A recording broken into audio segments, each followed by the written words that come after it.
బాగా చదువుకున్న దార్శనికుని దగ్గర నాకు శిక్షణ ఇప్పించినట్లయితే ఆధ్యాత్మికమైన నా ఆకాంక్షలను తృప్తిపరచవచ్చునని నాన్నగారు ఆశించారు. ఆయనని వీరు నీకు సంస్కృతం నేర్పిస్తారు అని చెప్పారు. కేవలానంద గారిని అనే స్వామిని, ఋషితుల్యులైన స్వామి కేవలానంద గారిని సంస్కృతం నేర్పించడానికి పెట్టారు. ఎందుకు అనంటే ఈ ఆధ్యాత్మికమైన ఆకాంక్ష, యోగానంద గారి లోపలున్న ఆకాంక్షలను ఈ ఈయన తృప్తిపరచవచ్చునని ఇంట్లోనే ఆ తృప్తిపరచవచ్చు అనే మార్గాన్ని వాళ్ళు వెతికి ఇంట్లో సంస్కృతము ఆయన ద్వారా నేర్పించడానికి పెట్టించారు. కానీ ఆయన అనుకున్నది సూక్ష్మంగా తారుమారైంది. వాళ్ళ తండ్రి గారు అనుకుంది. మా మాస్టర్ గారు నాకు బుద్ధికి పదును పెట్టే శుష్క విషయాలను బోధించకపోగా, అందుకు భిన్నంగా భగవంతుడి సాక్షాత్కారం కోసం నాలో నివురుగప్పిన నిప్పులా ఉన్న ఆకాంక్షను ప్రజ్వలింపజేశారు. నాన్నగారికి తెలియని విషయం ఏమిటంటే, స్వామి కేవలానంద గారు లాహిరి మహాశయుల ఉత్కృష్ట శిష్యుల సంగతి ఉత్కృష్ట శిష్యులన్న సంగతి నాన్నగారికి తెలియదు. సాటిలేని ఆ మహాగురువుకు శిష్యులు వేల కొద్దీ ఉండేవారు.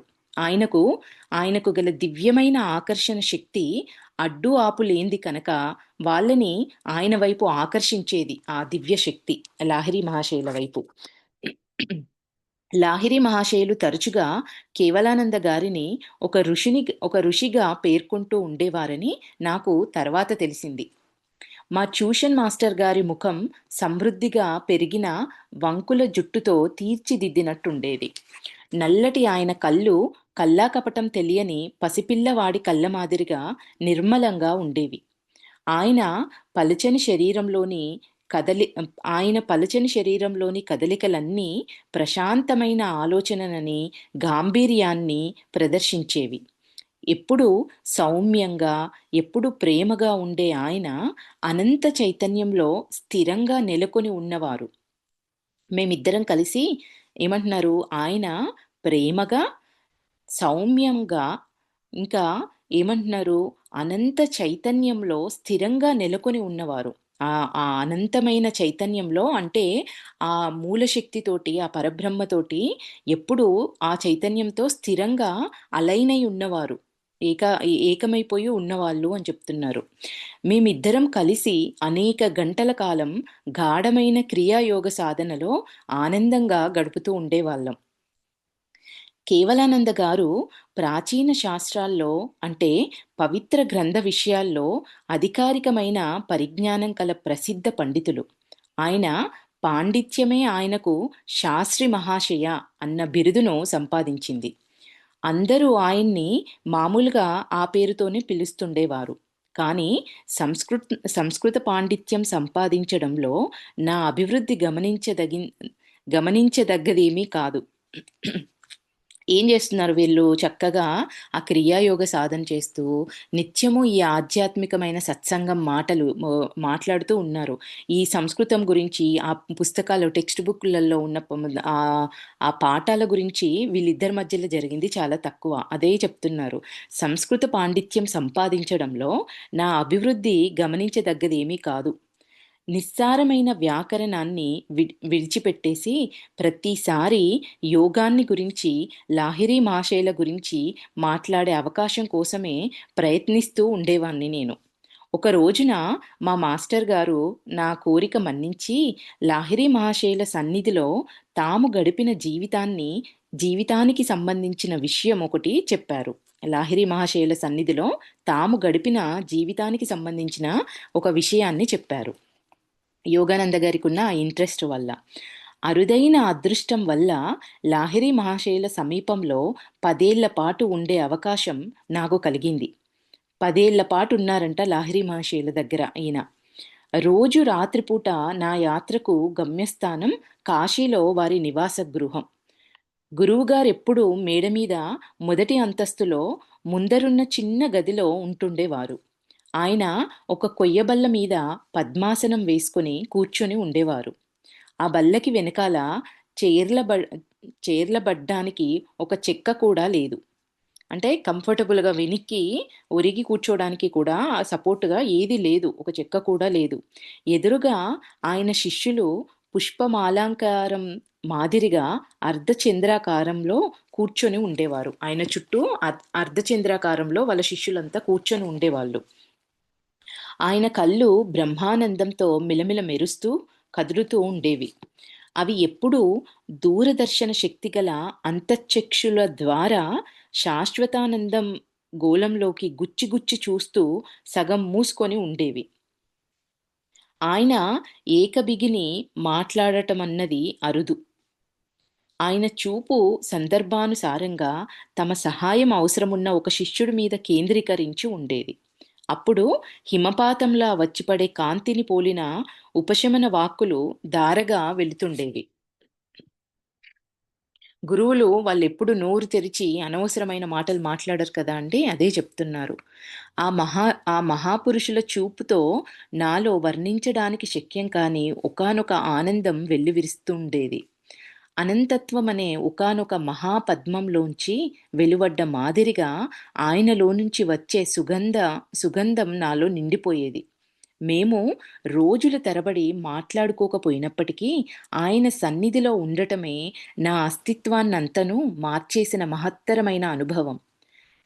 కంటికి సోకని అడ్డంకి ఏదైనా నా ఏకాగ్రతకు భంగం కలిగించేలా ఎదురైనట్లయితే నేను మా గురువుగారి పాదాల దగ్గర ధ్యానం చేసేవాణ్ణి. అక్కడ నాకు చాలా సూక్ష్మమైన ఆధ్యాత్మిక స్థితులు కూడా అందుబాటులోకి వచ్చాయి. ఆయన కంటే తక్కువ స్థాయిలో గురువుల దగ్గర ఏమంటున్నారో ఆయన కంటే తక్కువ స్థాయి గురువుల దగ్గర మాత్రం అలాంటి అనుభూతులు కలిగేవి కావు. అంటే ఆయన ఎప్పుడైనా ఆయన ధ్యానంలో ఏదన్నా అడ్డంకిలాగా అనిపిచ్చింది, ముందుకెళ్ళట్లేదు అనిపించినప్పుడు లాహిరి మహాశయుల దగ్గర కూర్చొని ఆయన ధ్యానం చేసేవారంట. ఆయన అనుకున్న ఆధ్యాత్మిక స్థితులు అందుబాటులోకొచ్చేవి అంటున్నారు. ఆయన కన్నా తక్కువ స్థాయిలో ఉన్న గురువుల దగ్గర ఆయన అట్లా ధ్యానం చేస్తే మాత్రం అలాంటి అనుభూతులేవి కలిగేవి కావు అంటున్నారు. ఆ మహానుభావులు ఒక సజీవమైన దేవాలయం. దాని రహస్య ద్వారాలు భక్తితో ప్రవేశించే శిష్యులందరి కోసం తెరిచి ఉండేవి. లాహిరి మహాశయులు పవిత్ర గ్రంథాల్ని గురించి పుస్తక పాండిత్యంతో వ్యాఖ్యానించేవారు కారు. అప్రయత్నంగానే ఆయన దివ్య గ్రంథాలయంలోకి మునిగేవారు. ఆయనలోని సర్వజ్ఞత్వమనే నీటి బుగ్గలోంచి మాటలు నురుగుగా ఆలోచనల తుంపరలు పైకి చిమ్ముకొస్తూ ఉండేవి. సర్వజ్ఞత్వమనే నీటి బుగ్గలోంచి మాటల నురుగులు ఆలోచనల తుంపరులు పైకి చిమ్ముకొస్తూ ఉండేవి. అంటే ఆయన లోపల ఆ జ్ఞానం అనేది అట్లా ప్రవహిస్తూ ఉండేది అంటున్నారు ఆయన మాట్లాడేటప్పుడు. అనేక యుగాలకు పూర్వం వేదాల్లో మరుగుపడి ఉన్న గాఢమైన దార్శనిక శాస్త్రాన్ని బయల్పరిచే అద్భుతమైన కీలకం ఆయన దగ్గర ఉండేది. ప్రాచీన గ్రంథాల్లో చెప్పిన వివిధ చేతన స్థాయిల్ని వివరించమని అడిగినప్పుడు ఆయన చిరునవ్వు చిందిస్తూ అంగీకారం తెలిపేవారు. నేను ఆ స్థితిలోకి ప్రవేశించి నాకు గోచరించింది చెబుతాను మీకు అని చెప్పేవారు. కేవలం గ్రంథాలు బట్టి పట్టేసి తమ అనుభవంలోకి తెచ్చుకోని భావాల్ని వెల్లడించే ఉపాధ్యాయులకు ఆయనకు చాలా తేడా ఉండేది. అంటే ఆయన స్వానుభవంతోటి, ఆయన అనుభవంలోకి ఆయన ఎక్స్‌పీరియన్స్‌తో కూడిన జ్ఞానాన్ని అందించేవారు అంటున్నారు. నీకు అర్థం ఎలా తడుతుందో అలా శ్లోకాలపై వ్యాఖ్యానించు అంటూ మితభాషులైన గురువుగారి దగ్గరున్న ఒక శిష్యుడితో తరచుగా అంటుండేవారు. ఏమంటున్నారు? నీకు అర్థం ఎలా తడుతుందో అలా శ్లోకాలపైన వ్యాఖ్యానించు అంటూ మితభాషులైన గురువుగారు దగ్గరున్న ఒక శిష్యుడితో తరచూ అంటూ ఉండేవారు అంటున్నారు. నువ్వు సరైన వ్యాఖ్యానం చెప్పే విధంగా నీ ఆలోచనల్ని నేను ప్రేరేపిస్తాను అని అనేవారు. ఈ ప్రకారంగా లాహిరి మహాశయులు దర్శించిన సత్యాలు అనేకం. ఈ ఈ అనేక సత్యాలు గ్రంథస్థం కావడం కూడా జరిగింది అంటున్నారు. వీటి మీద ఎందరో శిష్యులు పెద్ద పెద్ద వ్యాఖ్యాన గ్రంథాలు రాశారు.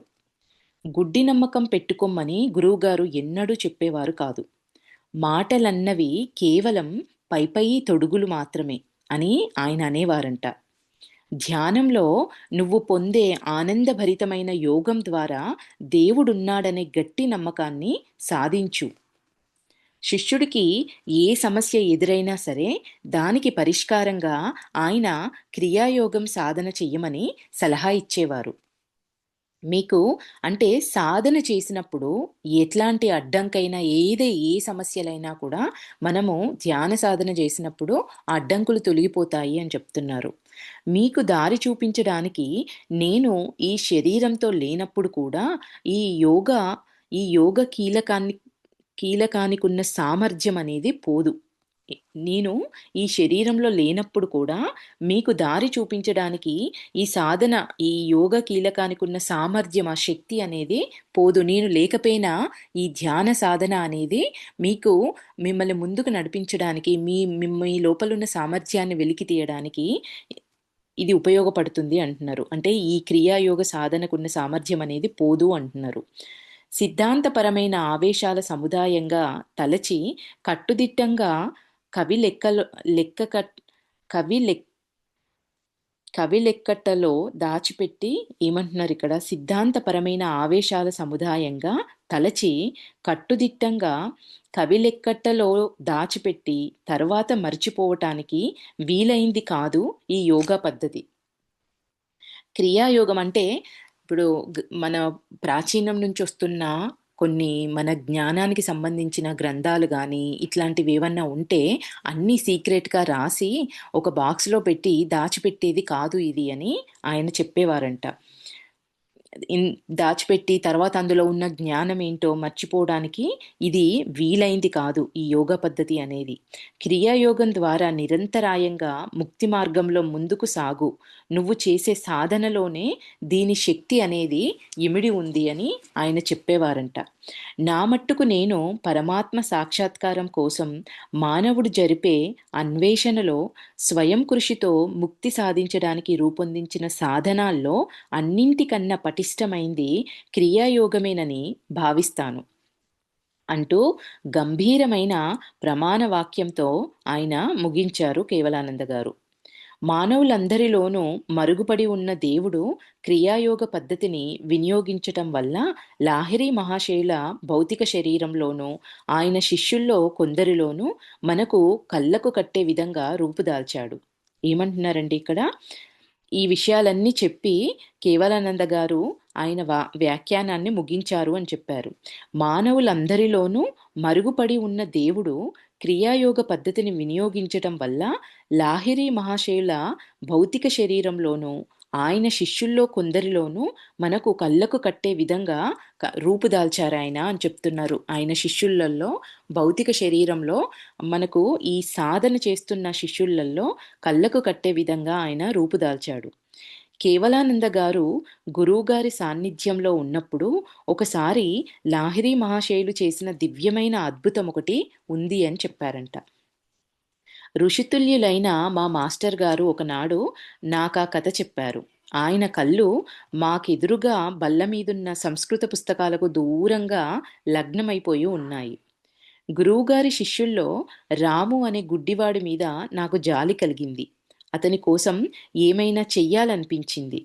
తమలోనే పరమాత్ముడు ఉజ్వలంగా ప్రకాశిస్తున్న మా గురువుగారికి ఇతడు ఎంతో విశ్వాసపాత్రుడై సేవ చేస్తున్నాడే, అటువంటి ఇతని కళ్ళలోనే వెలుగు లేకపోవాలా అనిపించింది. ఒకైనా వాళ్ళ శిష్యులలో ఉన్న రాము అనే అతనికి ఆయనకు పుట్టినప్పటి నుంచి ఆయనకి చూపు లేదంట. ఆయన లాహిరి మహాశయులు ఆయనకు చేసిన ఒక మహిమ, ఆయన చూసిన దాన్ని ఇక్కడ మనకు చెప్తున్నారు. ఆయన ఎంతో చక్కగా గురువు గారికి విశ్వాసపాత్రనీయుడు అయి సేవ చేస్తూ ఉండేవారంట. ఆయన ఒకరోజు రాముతో మాట్లాడడానికి ప్రయత్నించాను, కానీ అతడు చేత్తో చేసిన ఒక తాటాకు విసనకర్రతో గంటల తరబడి ఓపికగా గురువుగారికి విసురుతూ కూర్చున్నాడు. ఆయన్ని చూసి అనిపించింది, ఈ కేవలానంద గారికి అనిపించిందండి, ఇప్పుడు యోగానంద పరమహంస గారి సంస్కృతం నేర్పించే టీచర్ ఉన్నారు కదా, ఆయన కనిపించింది. ఆయన కూడా లాహిరి మహాశయుల శిష్యులే కదా. ఆ శిష్యులలో ఉన్న ఈ గుడ్డివారైన రాము అనే ఆయన్ని చూసి, అరే ఇంత విశ్వాసపాత్రుడు, ఇంత చక్కగా సేవ చేస్తున్నారు, ఈయనకే నా దేవుడు కళ్ళు లేకుండా చేశారా అని ఈయనకు అనిపించిందంట ఒకరోజు. అయితే రాముతో మాట్లాడడానికి నేను ప్రయత్నించాను, కానీ అతడు చేత్తో ఒక విసనకర్రని గంటల తరబడి ఓపికగా గురువుగారికి విసురుతున్నారట, ఒక విసనకర్ర పట్టుకొని. చివరికి అతడు గదిలో నుంచి బయటికి వెళ్ళిన తర్వాత నేను వెనకాలే వెళ్ళాను, ఆయన వెనకాల. రాము, నీకు కళ్ళు పోయి ఎంతకాలమైంది అని అడిగారంట. నేను పుట్టినప్పటి నుండేనండి. ఒక్క క్షణమైనా సూర్యుణ్ణి చూసే అదృష్టం నా కళ్ళకు పట్టలేదండి అని ఆయన అన్నారంట. సర్వశక్తి సంపన్నులైన గురువుగారు నీకు సాయం చెయ్యగలరు, ఒకసారి ఆయనకి మనవి చెయ్యి అని అన్నాను నేను. మర్నాడు రాము బిడియపడుతూ లాహిరి మహాశయుల దగ్గరికి వెళ్ళాడు. తనకున్న ఆధ్యాత్మిక సర్వసమృద్ధికి తోడుగా భౌతిక సంపద కోరుకోవడం దాదాపు అవమానకరం అనిపించేటంతటిగా భావించాడతనికి. అతడు ఆధ్యాత్మికమైన ఆధ్యాత్మిక సర్వ సమృద్ధికి తోడుగా భౌతిక సంపద కోరుకోవడం అనేది దాదాపు అవమానకరం అనిపించేటంతటిగా భావించాడు అతడు. స్వామి, విశ్వాన్నంతటినీ ప్రకాశింపజేసేవాడు మీలో ఉన్నాడు. ఆయన మాట్లాడుతున్నారా, రాము అనే ఆయన లాహిరి మహాశయులతో మాట్లాడుతున్న మాటలు. అంతకంటే తక్కువ కాంతితో వెలిగే సూర్యుణ్ణి చూడగలిగేటట్టుగా ఆ భగవంతుడి వెలుగు నా కళ్ళలోకి వచ్చేటట్లు చెయ్యమని ప్రార్థిస్తున్నాను అన్నాడు. ఏమన్నారంట లాహిరి మహాశయుల్ని? స్వామి, విశ్వాన్నంతటినీ ప్రకాశింపజేసేవాడు మీలో ఉన్నాడు. అంతకంటే తక్కువ కాంతితో వెలిగే సూర్యుణ్ణి చూడగలిగేటట్టుగా ఆ భగవంతుడు వెలుగు నా కళ్ళల్లోకి వచ్చేటట్లు చెయ్యమని నేను ప్రార్థిస్తున్నాను అన్నారు. రాము, నన్ను ఇరకాటంలో పెట్టడానికి ఎవరో ఈ ఎత్తు వేశారు, నయం చేసే శక్తి నాకు లేదు అని ఆయన అన్నారంట. అయ్యా, మీలో ఉన్న పరమాత్ముడు తప్పకుండా నయం చెయ్యగలడండి అన్నాడు ఆయన. అది వేరే సంగతి రాము. పరమాత్ముడి శక్తికి పరిమితి అనేది లేనే లేదు.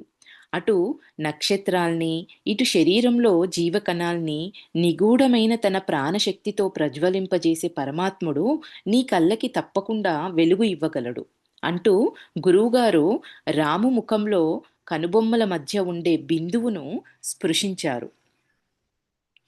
నీ మనస్సును 7 రోజుల పాటు అక్కడ కేంద్రీకరింపజేసి ఉంచు. తరచుగా రామనామం జపిస్తూ ఉండు. సూర్యుడి తేజోబింబం నీ కోసం ప్రత్యేకంగా ఉదయిస్తుంది అని చెప్పారంట ఆయన. ఒక వారంలో ఆ అద్భుతం జరిగింది. రాము మొట్టమొదటిసారిగా ప్రకృతి మాత సుందర ముఖాన్ని దర్శించాడు. రాము ఏ ఇతర దివ్య పురుషుడి కంటే కూడా అధికంగా ఆరాధించే శ్రీరామనామాన్నే పునశ్చర్య పునశ్చర్యన చెయ్యవలసిందిగా ఆ సద్గురువు తమ శిష్యుడికి సూచించాడు. పదే పదే అదే అదే నామాన్ని నువ్వు నామస్మరణ చేస్తూ ఉండమని చెప్పారు కదా. ఆయనకి ఎంతో ఇష్టమైన ఆరాధించే దేవుడు శ్రీరాముడు అంట. ఆయన నామాన్నే పదే పదే నామస్మరణ చేస్తూ ఉన్నాడు ఆయన. తమ శిష్యుడికి ఆ లాహిరి మహాశయులు సూచించారు ఆ రామనామాన్ని నిత్యం పఠిస్తూ ఉండమని. రాము విశ్వాసం అన్నది భక్తితో దున్నిన నేల. అందులో గురువుగారి శక్తివంతమైన శాశ్వతమైన రోగ నివారణ బీజం అనేది మొలకెత్తింది అంటూ కేవలానంద గారు ఒక్క క్షణం పాటు మౌనం వహించారు. తమ గురువుగారి మహిమలను మళ్ళీ ప్రస్తుతించారు. లాహిరి మహాశయులు చేసిన అద్భుత చర్యలన్నింటిలోనూ స్పష్టమయ్యే విషయం ఏమిటంటే, తానే వాటికి కారక శక్తిని అనుకునే అవకాశం అహంకారానికి ఎన్నడూ ఇవ్వకపోవడం. లాహిరి మహాశయులు చికిత్సాకారకమైన మూలశక్తికి అంటే ఇక్కడ చూడండి, ఆయన రామనామాన్ని నువ్వు స్మరించడం వల్ల నీ నీ ధ్యాసని నీ ఆజ్ఞాచక్రంలో అంటే ఈ కనుబొమ్మల మధ్యలో ఉంచి సాధన చేయడం వల్ల నీకు ఆ పోయిన చూపనేది తిరిగొచ్చింది అని తెలియజేయడానికి ఆయన వీటిని చెప్పారు అంటున్నారు. అంటే ఆయన శక్తి ద్వారా వచ్చింది అని కూడా ఆయన చెప్పుకోవడానికి, తెలియజేయడానికి ఇష్టపడరు అనే విషయాన్ని చెప్తున్నారు. లాహిరి మహాశయులు చికిత్సాకారకమైన మూలశక్తికి తమను తాము అర్పించుకున్నవారు. అందువల్లే ఆయన ఆ శక్తిని స్వేచ్ఛగా తమ గుండా ప్రసరించేటట్టు చేశారు.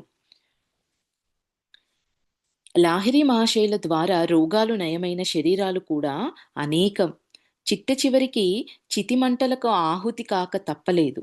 ఆయన ద్వారా నయమైన శరీరాలన్నీ కూడా ఆయన ఎంతో మందిని హీల్ చేసినప్పటికీ కూడా చిట్ట చివరికి ఆ శరీరాలు నయమైన శరీరాలు చితిమంటలకు ఆహుతి కాక తప్పలేదు. కానీ మౌనంగా ఆయన కలిగించిన ఆధ్యాత్మిక జాగృతి, ఆయన తీర్చిదిద్దిన క్రీస్తు మాదిరి శిష్యులు ఎన్నటికీ నశించని అద్భుత మహిమలని చెప్పాలి. అంటే అవన్నీ ఎన్ని ఎన్ని చేసినప్పటికీ కూడా ఈ శరీరం అనేది నశించేదే అనేది ఒకటి చెప్తున్నారు. ఇంకా ఎన్ని చూసిన ఈ శిష్యులందరూ ఈ క్రీస్తు మాదిరి ఆయన చేసిన అద్భుతాలనేవి ఎప్పుడూ నశించని ఆ మహిమలు, అద్భుత మహిమల్ని ఆ శిష్యులు ఎప్పుడూ చెప్పాలి అని అంటున్నారు. నేను సంస్కృత పండితున్నయ్యే అయితే కాలేదు కానీ అతనికన్నా దివ్యమైన వాక్య పదీయం బోధించారు నాకు కేవలానంద గారు. ఆయన సంస్కృతం బోధించడానికి వచ్చిన కేవలానంద గారు నేను పండితుణ్ణి అయితే కాలేదు కానీ, యోగానంద గారు చెప్తున్నారు, నేను పండితుణ్ణి అయితే సంస్కృత పండితుణ్ణి అయితే కాలేదు కానీ అంతకన్నా దివ్యమైన వాక్య పదీయం బోధించారు నాకు కేవలానంద గారు అంటున్నారు. నెక్స్ట్ అధ్యాయం అండి, 5వ అధ్యాయము, గంధబాబా అద్భుత ప్రదర్శన. ఈ లోకంలో ప్రతి దానికి ఒక ఋతువన్నది ఉంది. ఉద్దిష్టమైన ప్రతి దానికి ఒక సమయమంటూ ఉంది. నన్ను నేను ఓదార్చుకోవడానికి సాల్మన్ రాజుకున్న ఈ జ్ఞానం నాకు లేదు. ఇంట్లో నుంచి కాలు బయట పెడితే చాలు నా కోసం నిర్ణయమైన గురుదేవుల ముఖం ఎక్కడైనా కనిపిస్తుందేమోనని పరిశీలనగా చూస్తుండేవాణ్ణి. అంటే ఆయన గురువుగారిని వెతుకుతున్నారు యోగానంద గారు. అయినప్పటికీ కూడా నా హైస్కూల్ చదువు పూర్తయ్యే వరకు నాకు ఆయన తారసపడలేదు. ఏమంటున్నారు? నేను ఇంట్లో నుంచి కాలు బయట పెడితే చాలు నా కోసం నిర్ణయమైన గురుదేవుల ముఖం ఎక్కడైనా కనిపిస్తుందేమోనని పరిశీలనగా చూసేవాణ్ణి. అయినప్పటికీ నా హైస్కూల్ చదువు పూర్తయ్యే వరకు కూడా నాకు ఆయన అసలు తారసపడలేదు, ఆయన గురువుగారు. అమర్‌తో పాటు నేను హిమాలయాలకు పారిపోవటానికి శ్రీ యుక్తేశ్వర్ గారు నా జీవితంలోకి ప్రవేశించిన సుదినానికి మధ్య 2 ఏళ్లు గడిచాయి. అంటే వీళ్ళు హిమాలయాలకు పారిపోయి ఇప్పుడు ఈ యుక్తేశ్వర్ గారిని కలవడానికి మధ్యలో 2 సంవత్సరాల సమయం గడిచిపోయింది అంటున్నారు. ఈ నడిమి కాలంలో నేను కొందరు సాధువుల్ని, గంధబాబా, టైగర్ స్వామి, నాగేంద్రనాథ్ బాధురి, మాస్టర్ మహాశయుల్ని, వంగదేశపు విఖ్యాత విజ్ఞాన శాస్త్రవేత్త అయిన జగదీష్ చంద్రబోస్ను కలుసుకున్నాను. వీళ్ళ గురువుగారిని కలుసుకునే లోపు ఇంతమంది గొప్ప వాళ్ళని, సాధువుల్ని కలిశాను అని చెప్తున్నారు. ఇప్పుడు నేను గంధబాబా గారిని కలుసుకోవటానికి భూమికలుగా చెప్పదగ్గ అంశాలు 2 ఉన్నాయి. వాటిలో ఒకటి మధురమైంది, మరొకటి వినోదకరమైంది. దేవుడు సరళమైనవాడు, తక్కినదంతా జటిలమైంది. ప్రకృతి తాలూకు సాపేక్ష ప్రపంచంలో నిరపేక్షమైన విలువల కోసం వెతుకు అనేది ఇక్కడ ఒక కొటేషన్ లాగిచ్చారు. నేను కాళికాదేవి ఆలయంలో విగ్రహానికి ఎదురుగా మౌనంగా నిలబడి ఉన్నప్పుడు ఈ దార్శనిక నిష్కర్షలు మృదువుగా నా చెవిన పడ్డాయి. ఏమంటున్నారంటే, కాళికాదేవి ఆలయంలో విగ్రహానికి ఎదురుగా మౌనంగా నిలబడి ఉన్నప్పుడు ఈ దార్శనిక నిష్కర్షలు మృదువుగా నా చెవికి పడ్డాయి. ఈ మాటలు ఏవండి?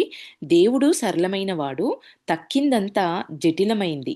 ప్రకృతి తాలూకు సాపేక్ష ప్రపంచంలో నిరపేక్షమైన విలువల కోసం వెతుకు అనే ఈ మాటలు ఆ ఆలయంలో విగ్రహానికి ఎదురుగా మౌనంగా నిలబడ్డప్పుడు ఇవి మృదువుగా నా చెవిన పడ్డాయి అంటున్నారు. తిరిగి చూసేసరికి ఒక పొడగాటాయన కనిపించాడు. ఆయన ధరించిన లేదా ధరించని వస్త్రాన్ని బట్టి ఆయన ఒక సంచార సాధువని తెలిసింది. మీరు నా ఆలోచనల్లో ఉన్న వ్యాకులతను నిజంగా కనిపెట్టారు అంటూ కృతజ్ఞతాపూర్వకంగా చిరునవ్వు నవ్వాను నేను. కాళికాదేవిలో సంకేతికమైన సంకేతికమైన మాదిరిగా ప్రకృతిలోని కృప, భయానక రూపాల జటిలత నాకంటే తెలివైన బుర్రలనే తబ్బిబ్బు చేసింది. ఈమె మర్మాన్ని విప్పి చెప్పగల వాళ్ళు బహుకొద్ది మంది. ప్రతి ఆలోచనాపరుణ్ణి స్పింక్స్ వేసే జటిలమైన ప్రశ్నల సవాలు చేసేవే జీవితంలోని మంచి చెడులు. మానవులు చాలామంది దాని పరిష్కారానికి ప్రయత్నించకుండానే జీవితాలను కోల్పోతూ ఉంటారు. అంటే ఏమంటున్నారు, జటిలమైన ప్రశ్నల సవాలు చేసేవి ఈ ఈ ఈ మన జీవితంలోని మంచి చెడులు. మానవులు చాలామంది దాని పరిష్కారానికి ప్రయత్నించకుండానే జీవితంలో వచ్చే ఈ కష్ట నష్టాలను, వీటిని పరిష్కారం గురించి దాన్ని సాధించకుండానే, వాళ్ళు ఆ ప్రయత్నం చేయకుండానే జీవితాలను కోల్పోతున్నారు అంటున్నారు. మానవులు చాలామంది దాని పరిష్కారానికి ప్రయత్నించకుండానే జీవితాలను కోల్పోతారు. తేబ్స్ రోజుల్లో మాదిరిగా ఇప్పటికీ కూడా అదే దండన. కానీ అక్కడక్కడ ఓటమిని అంగీకరించని మహోన్నత శిఖరంలా ఒక్కొక్కడు ఒంటరిగా నిలుస్తాడు. ద్వైతంలో ఉన్న మాయలో నుంచి అఖండమైన అద్వైత సత్యాన్ని చేజిక్కించుకుంటారు. అంటే ఇక్కడ అద్వైతం అంటే ఇంకా రెండోది లేదు, ఉంది ఒక్కటే. ద్వైతం అంటే రెండు. అయితే అంటే మంచి చెడు ఉంది లేదు ఇట్లాంటివి ఈ ద్వైతంలో ఉన్న మాయలో నుంచి అఖండమైన అద్వైత సత్యాన్ని చేజిక్కించుకుంటారు. ఏమంటున్నారు, ఎవరు అట్లా చేసేది? ఓటమిని అంగీకరించని మహోన్నత శిఖరంలా ఒక్కొక్కడు ఒంటరిగా నిలుస్తాడు. అంటే ఈ మంచి చెడులు ఇవి ఉందంతా ఒక్కటే, రెండోది లేదు అనే ఈ జ్ఞానాన్ని ఎవరో ఎక్కడో చాలా రేరుగా ఒక వ్యక్తి నిలుస్తాడు ఒంటరిగా, దీని నుంచి బయటపడతాడు అంటున్నారు. మీరు దృఢ విశ్వాసంతో చెబుతున్నారండి అని ఆయనతో యోగానంద గారు అన్నారట ఈ మాటలన్నీ విని. నేను చాలా కాలం చిత్తశుద్ధిగా అంతఃపరిశీలన అభ్యసించాను. జ్ఞానార్జనకు అత్యంత బాధాకరమైన మార్గం ఇది. ఆత్మ పరీక్ష చేసుకోవడం, తన ఆలోచనల్ని నిర్విరామంగా పరిశీలన చేసుకోవడం కఠోరమైన విదారక అనుభవం. అత్యంత ప్రబలమైన అహంకారాన్ని సైతం అది నుగ్గు చేస్తుంది. ఏం చేస్తుంది? చిత్తశుద్ధిగా అంతఃపరిశీలనను, మన లోపల ఎట్లాంటి ఆలోచనలు వస్తున్నాయి, మనం ఎట్లా మన ప్రవర్తన ఉంటుంది అని నిత్యము ఆ పరిశీలన, మన అంతఃపరిశీలన చేసుకోవడం అన్ని అభ్యసించాను. జ్ఞానార్జనకు అత్యంత బాధాకరమైన మార్గం ఇది. ఆత్మ పరీక్ష చేసుకోవడం, తన ఆలోచనల్ని నిర్విరామంగా పరిశీలన చేసుకోవడం అనేది కఠోరమైన విదారక అనుభవము అంటున్నారు ఆయన. అత్యంత ప్రబలమైన అహంకారాన్ని సైతం అది నుగ్గు చేస్తుంది. ఎప్పుడైతే మనము నిత్యము మన మన అంతఃపరిశీలన చేసుకుంటూ మన ప్రవర్తన ఎట్లా ఉంటుంది, మన ఆలోచనలు ఎట్లా ఉంటున్నాయి, ఏ సమయంలో మనం ఎట్లా ప్రవర్తిస్తున్నామని నిత్యం మనల్ని మనము చెక్ చేసుకుంటున్నప్పుడు ఏం జరుగుతుందంటున్నారు ఆయన? ప్రబలమైన అహంకారం అనేది మొత్తం నుగ్గైపోతుంది అంటున్నారు. కానీ నిజమైన ఆత్మ విశ్లేషణ ద్రష్టలను తయారు చేయటానికి గణిత శాస్త్రీయంగా పనిచేస్తుంది. ఆత్మాభివ్యక్తి విధానం ఆత్మాభివ్యక్తి విధానం పేరిట సాగే వైయక్తిక అభిప్రాయ ప్రకటనలు దేవుణ్ణి గురించి, విశ్వాన్ని గురించి తమకు తోచిన వ్యక్తిగతమైన వ్యాఖ్యానాలు చెయ్యటానికి తమకు హక్కుందని విశ్వసించే అహంకారుల్ని తయారు చేస్తాయి. ఏమంటున్నారు ఇక్కడ? ఎవరైతే తన్ని తాను చెక్ చేసుకుంటూ ఉండేవాళ్ళు, ఆత్మ పరిశీలన చేసుకునే వాళ్ళు, ఆత్మ విశ్లేషణ ద్రష్టులను తయారు చేయటానికి గణిత శాస్త్రీయంగా ఇది పనిచేస్తుంది. ఆత్మాభివ్యక్తి విధానం పేరిట సాగే వైయక్తికాభిప్రాయ ప్రకటనలు దేవుణ్ణి గురించి విశ్వాసాన్ని దేవుణ్ణి గురించి విశ్వాన్ని గురించి తమకు తోచిన వ్యక్తిగతమైన వ్యాఖ్యానాలు చేయటానికి తమకు హక్కుందని విశ్వసించే అహంకారుల్ని కూడా ఈ తయారు చేస్తాయి అంటున్నారు. ఈ ఈ వాళ్ళకి నచ్చినట్టుగా వాళ్ళు చెప్పేయడం, నిజమైన జ్ఞానం ఉందా లేదా లేదు, అట్లాంటి వాళ్ళను తయారు చేస్తుంది ఈ బాహ్యమైన ఈ జ్ఞానం అనేది. అటువంటి దురహంకారపూరితమైన మౌలికత సమక్షం నుంచి సత్యం వినమ్రంగా వెళ్ళిపోతుంది అనడంలో సందేహం ఏం లేదు అని ఆయన అన్నారంట. ఈ చర్చ అనేది నాకు చాలా ఆహ్లాదకరంగా ఉంది అని అంటున్నారు యోగానంద గారు. మనిషి బడాయిల్లో నుంచి బయటపడే వరకు శాశ్వత సత్యాన్ని అర్థం చేసుకోలేడు. అనేక శతాబ్దాలుగా పంకిలమై ఉన్న మానవ మనస్సు లెక్కలేనన్ని ప్రపంచ మాయలతో కూడిన దుర్భర జీవితాన్ని సృష్టిస్తోంది. మనిషి మొదట తనలోని శత్రువులతో జరిపే పెనుగులాట ముందు యుద్ధభూమిలో జరిగే పోరాటాలు తీసికట్టే అనిపిస్తాయి. బాహ్యంలో జరిగే యుద్ధాలతో పోలిస్తే మన అంతర్యుద్ధాలనేవి చాలా ఎంతో ప్రబలమైనవి అంటున్నారు. ప్రచండ బలప్రయోగంతో జయించడానికి ఇవేమీ మానవ రూపంలో ఉన్న శత్రువులు కావు. విషయ వాయువుల్ని వెళ్ళగక్కే అస్త్రాలను బహునేర్పుగా అమర్చుకొని అంతటా కమ్ముకొని నిర్విరామంగా పనిచేస్తుండే తామసిక కామాలనే ఈ యోధులు మనల్ని అందరినీ హతమార్చడానికి చూస్తుంటారు. కామక్రోధ మోహ మదమాత్సర్యాలు అంటాం కదా అండి, ఇవన్నీ ఎప్పటికీ మనం ఈ అజ్ఞానంలో ఉండేలాగానే, మనల్ని కిందికి లాగేలాగానే అవి అట్లా నెలకొని ఉన్నాయి మన లోపల అంటున్నారు. తన ఆదర్శాల్ని భూస్థాపితం చేసి సాధారణ ప్రారబ్ధానికి తలవంచిన వాడు ఆలోచన శూన్యుడు. అతడు నిర్వీర్యుడుగాను, మూర్ఖుడుగాను, అవమానకరుడుగాను తప్ప మరో రకంగా కనిపిస్తాడా? చూడండి ఇక్కడ ఏమంటున్నారు, మనల్ని అందరినీ హతమార్చడానికి చూస్తుంటాయి ఈ ఈ ఈ సరికాని గుణాలనేవి. తన ఆదర్శాల్ని భూస్థాపితం చేసి సాధారణ ప్రారబ్ధానికి, అంటే ప్రారబ్ధ కర్మ అంటాం కదా, తీసుకొచ్చుకున్న కర్మను అనుభవించడం, సాధారణమైన ఈ ప్రారబ్ధానికి తలవంచిన వాడు ఆలోచన శూన్యుడు. ఈ నా కర్మలే అని చెప్పేసి కూర్చొని బాధపడుతూ ఏడుస్తూ ఉన్నవాడు ఆలోచన శూన్యుడు. అతడు నిర్వీర్యుడుగాను, మూర్ఖుడుగాను, అవమానకరుడుగాను తప్ప మరో రకంగా కనిపిస్తాడా? దాని నుంచి జ్ఞానమనే ఈ ఈ ఈ కత్తితో ఈ అజ్ఞానపు వీటినన్నింటినీ మనము నరికేయగలిగేలాగా మనం తయారవ్వాలి. అంతేకాని ఎంతసేపు ఇది నా ప్రారంధమని కూర్చొని మనము దానికి లొంగిపోయి మనము అట్లానే జీవితాన్ని గడిపితే ఏముంది, జన్మలు వృధా అయిపోతూ ఉంటాయి అనేది ఇక్కడ చెప్తున్నారు ఈ మాట. అయ్యా, దిగ్భ్రమ చెందిన జనసామాన్యం మీద మీకు సానుభూతి లేదా? ఆ సాధువు, ఈ ప్రశ్న యోగానంద గారు ఆయన అడిగారు. ఆ సాధువు ఒక్క క్షణం మౌనం వహించారు. తర్వాత సూటికాని ఈ సమాధానం ఇచ్చారు. సర్వసుగుణాలకి నిలయుడు అగోచరుడైన భగవంతుణ్ణి ఒక పక్క, అటువంటివేమీ లేనట్టు కనిపించే మానవుణ్ణి మరోపక్క ప్రేమించడం అన్నది తరచూ దిగ్భ్రమ కలిగిస్తూ ఉంటుంది. ఏమంటున్నారు, సర్వసుగుణాలకి నిలయుడైన అగోచరుడైన భగవంతుణ్ణి ఒక పక్క, అటువంటివేవీ లేనట్టు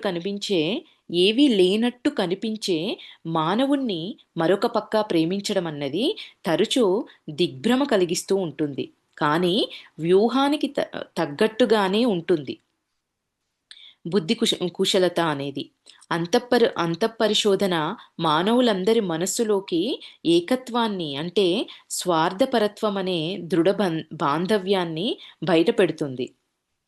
కనీసం ఈ ఒక్క విషయంలోనైనా మానవుల్లో సోదరభావం వెల్లడి అవుతుంది. ఈ రకమైన సమానత్వాన్ని గ్రహించిన తర్వాత నివ్వెరపాటుతో కూడిన వినమ్రత వస్తుంది. నేను మళ్ళీ ఒకసారి దీన్ని చదువుతానండి, కొంచెం జాగ్రత్తగా వినండి. ఏమంటున్నారు అంటే, సర్వగుణాలకి నిలయుడైన అగోచరుడైన భగవంతుణ్ణి ఒక పక్క, అటువంటివేవీ లేకుండా కనిపించే మానవుణ్ణి మరోపక్క ప్రేమించడం అన్నది తరచూ దిగ్భ్రమ కలిగిస్తూ ఉంటుంది. కానీ వ్యూహానికి తగ్గట్టుగానే ఉంటుంది బుద్ధి కుశలత అనేది. అంతఃపరిశోధన మానవులందరి మనస్సులోని ఏకత్వాన్ని, అంటే స్వార్థపరత్వం అనే దృఢ బాంధవ్యాన్ని బయటపెడుతుంది.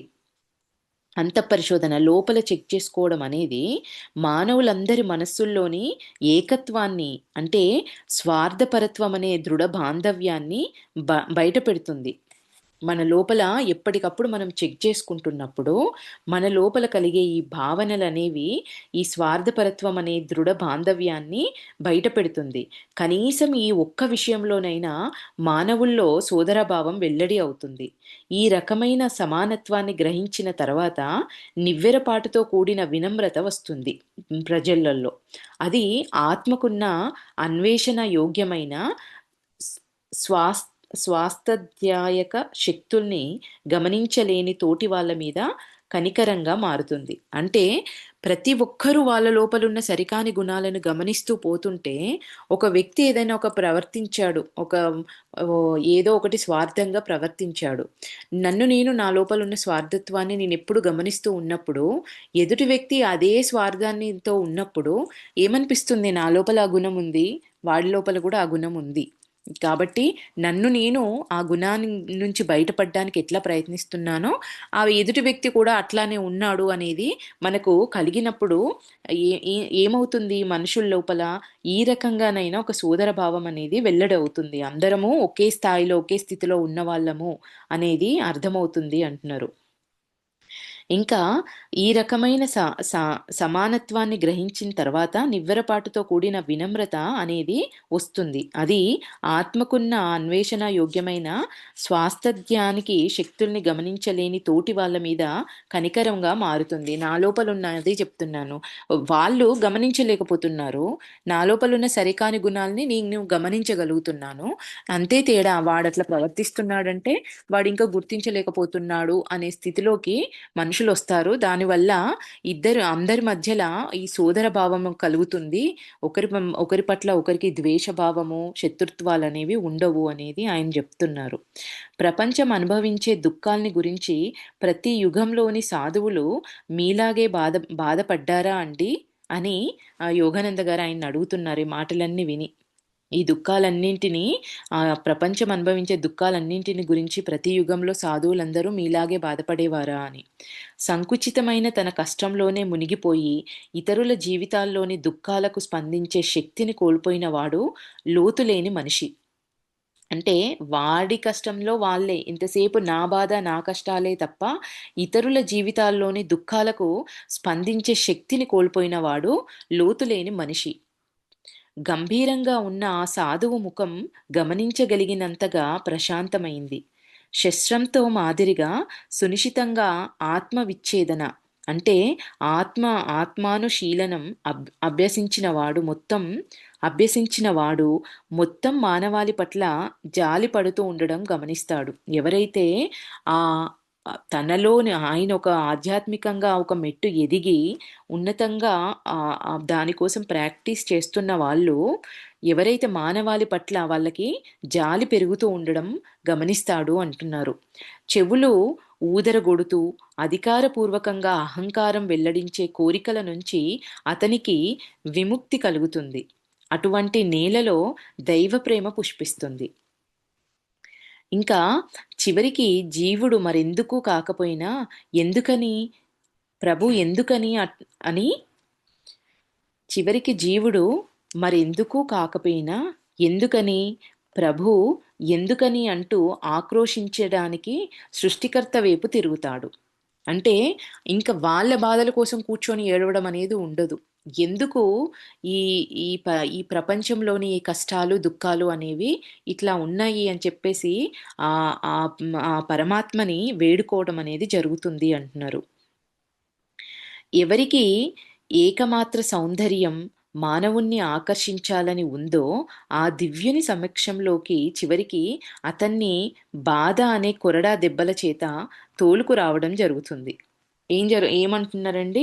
ఎవరికైతే ఏకమాత్ర సౌందర్యం మానవుణ్ణి ఆకర్షించాల్సి ఉందో, ఆ దివ్యుని సమక్షంలోనికి, ఆ పరమాత్మ సమక్షంలోనికి చివరికి అతన్ని ఆ వ్యక్తిని బాధ ఈ భౌతికపరమైన వాటికి ఇందులో పడి కొట్టుకుపోతున్న వాళ్ళకి చివరికి ఏం జరుగుతుందట? బాధ అనే కొరడా దెబ్బల చేత ఆ పరమాత్ముని దగ్గరికి తీసుకురావడం జరుగుతుంది అంటున్నారు. అంటే కష్టాలొచ్చినప్పుడే మనకి భగవంతుడు గుర్తొస్తాడు కదా! అప్పుడే ఏంటి ఈ జీవితము అనే ప్రశ్నలొస్తాయి కదా! ఆ కష్టాలని కొరడాతో కొట్టినప్పుడే మనము ఆ దివ్యుణ్ణి, ఆ పరమాత్మని ఆయన దగ్గరికి మనము వెళ్ళగలుగుతాం, ఆకర్షించగలుగుతాం మనము అంటున్నారు. నేను ఆ సాధువు కలకత్తా కాళీఘాట్ ఆలయంలో మాట్లాడుకుంటున్నాం. అద్భుత సౌందర్యానికి పేరుగన్న ఆ దేవాలయాన్ని దర్శించడానికే నేను వెళ్ళాను. అనుకోకుండా తారసపడ్డ ఈ పరిచయస్తుడు విశిష్టంగా అలంకరించి ఉన్న మందిర శోభను ఒక్క చేతి విదిలింపుతో కొట్టిపారేశాడు. ఇటుకలు, సున్నము మన చెవులకు సోకే స్వరాలేవి ఆలపించవు. తన అస్తిత్వపు మానవగానం ఒక్క దానికే గుండె తెరుచుకుంటుంది. ఏమంటున్నారు? ఈ విశిష్టంగా అలంకరించి ఉన్న మందిర శోభను ఆయన ఒక్క చేతి విదిలింపుతో కొట్టిపారేశారు అంటున్నారు. ఇదంతా ఏముందిలే అనేది ఆయన అన్నారట. ఇంకా ఏమంటున్నారు? ఇటుకలు, సున్నము మన చెవులకు సోకే స్వరాలేవి ఆలపించలేవు. అంటే అందంగా నిర్మించుకొని ఉన్నవి మన వాటి నుంచి మన చెవులకు సోకేలాంటి స్వరాలనేవి అవి ఆలపించవు. తన అస్తిత్వపు మానవగానం ఒక్కటే దానికే గుండె తెరుచుకుంటుంది. ఆ స్వరాలనేవి. భక్త బృందాలు ఇటూ అటూ సాగుతున్న గుమ్మం దగ్గర మాకు ఆహ్వానం ఇస్తున్న ఎండలోకి ఇద్దరం నడిచాం. నువ్వు చిన్నవాడివి. ఆ సాధువు సాలోచనగా నన్ను పరిశీలించాడు. భారతదేశం కూడా చిన్నదే. సనాతన ఋషులు ఆధ్యాత్మిక జీవనానికి సంబంధించి నిర్మూలించడానికి శక్యం కాని పద్ధతులను ఏర్పరిచి ఉంచారు. మన మన మన సనాతన ఋషి సంపద అంతా కూడా ఆధ్యాత్మిక జీవనానికి సంబంధించి నిర్మూలించడానికి శక్యం కాని పద్ధతులను ఏర్పరిచి ఉంచేశారు ఆల్రెడీ. వాళ్ళు సనాతన సూక్తులు ఈనాటికి వాళ్ళ యొక్క సనాతన సూక్తులనేవి ఈనాటికి కూడా ఈ దేశానికి చాలు సరిపోతాయి. శిక్షణాత్మకమైన ఈ బోధలు పాతబడిపోలేవు. భౌతికవాదపు మాయలను ఎదుర్కొనేందుకు సునిశితమైన సమర్థత వాటికి ఉంది. ఏర్పరిచి ఉన్న ఈ సనాతన ఋషులు ఏర్పరిచిన ఈ యొక్క నిర్మూలించడానికి శక్యం కాని పద్ధతులు అనేవి ఈ భౌతికమైన మాయలను ఎదుర్కోవడానికి చక్కటి సమర్థత కలిగి ఉన్నాయి అంటున్నారు. ఈ బోధలే భారతదేశాన్ని ఇప్పటికీ కూడా తీర్చిదిద్దుతున్నాయి. వేల కొద్ది సంవత్సరాలుగా తత్తరపాటు పండితులు కాలజ్ఞానం చెయ్యటానికి ఖాతరు చేసే దానికంటే మిన్నగానే సంశయాత్మకమైన కాలమే వేదాల విలువను రుజువు చేసింది. అంటే ఇక్కడ మళ్ళీ నేను రిపీట్ చేస్తానండి. ఏమంటున్నారు? వేల కొద్ది సంవత్సరాలుగా తత్తరపాటు పండితులు కాలగణన చెయ్యడానికి ఖాతరు చేసే దానికంటే మిన్నగానే సంశయాత్మకమైన కాలమే వేదాల యొక్క విలువను రుజువు చేసింది. అంటే సంపూర్ణమైన జ్ఞానం లేకుండా ఉన్న పండితులు కాలగణన చేయటానికి వాళ్ళు ఖాతరు చేసే దానికంటే కూడా ఎంతో మిన్నగా మన వేదాలే చక్కగా వాటి యొక్క విలువను రుజువు చేశాయి అంటున్నారు. దాన్ని నువ్వు వారసత్వంగా తీసుకో అని ఆయన అన్నారంట. మంచి వాగ్ధార గల ఆ సాధువుకు నేను భక్తి పురంసనగా వీడ్కోలు చెబుతూ ఉండగా భవిష్యత్ దర్శనం ఒకటి వెల్లడించాడాయన. అంటే ఆయన భవిష్యత్తును ఆయన చెప్పారంట ఆ స్వామివారు. ఈవేళ నువ్వు ఇక్కడి నుంచి వెళ్ళిన తర్వాత నీకు అసామాన్యమైన అనుభవం ఒకటి కలుగుతుంది. నేను దేవాలయ ఆవరణ నుంచి బయటికి వచ్చి తర్వాత ఎక్కడికి వెళ్ళాలా అని నిశ్చయించుకోకుండా తిరుగుతున్నాను. యోగానంద గారు ఆయన చెప్పి వెళ్ళిపోయారు. నువ్వు ఇక్కడి నుంచి వెళ్ళిన తర్వాత నీకు అసామాన్యమైన ఒక అనుభవం అనేది ఒకటి కలుగుతుంది అని ఆయన చెప్పారు.